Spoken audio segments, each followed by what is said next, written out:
Selamat pagi dan salam sejahtera.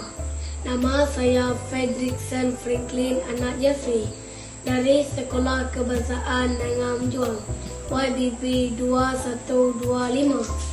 Saya dari kelas tahun 4 dan berumur 10 tahun. Mata pelajaran yang saya minati ialah bahasa Inggeris. Hobi saya pula bermain bola sepak. Hari ini, saya akan kongsikan tajuk buku yang telah saya baca, iaitu kisah seorang budak lelaki autisme yang bernama John.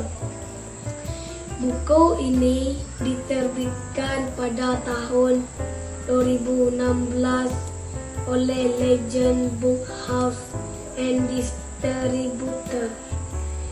Buku ini mempunyai 30 muka surat. Watak utama dalam cerita ini ialah seorang lelaki yang bernama John. John merupakan seorang budak lelaki yang dilahir menghidap penyakit autisme. Ibu bapa John tidak mengetahui John ini mempunyai penyakit autisme dan menganggap John selalu memberikan masalah besar kepada mereka.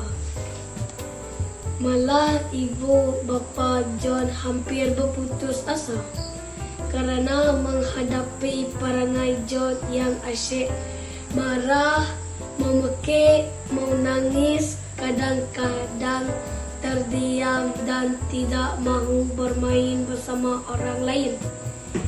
Mereka meminta bantuan pakar perubatan mengesahkan John menghidap autisme. Namun, ibu bapa dan kakak John sangat menyayangi John. Mereka berjanji akan membantu John.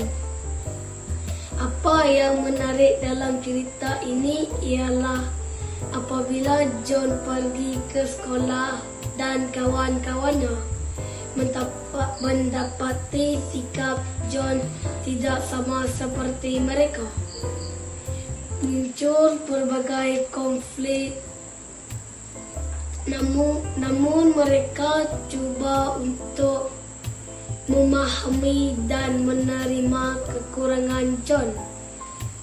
Tanpa mereka sadari, John sebenarnya mempunyai kelebihan sendiri, iaitu dalam bidang matematik dan pandai melukis. Walaupun John berbeza daripada orang lain, dia suka membantu kawan-kawannya.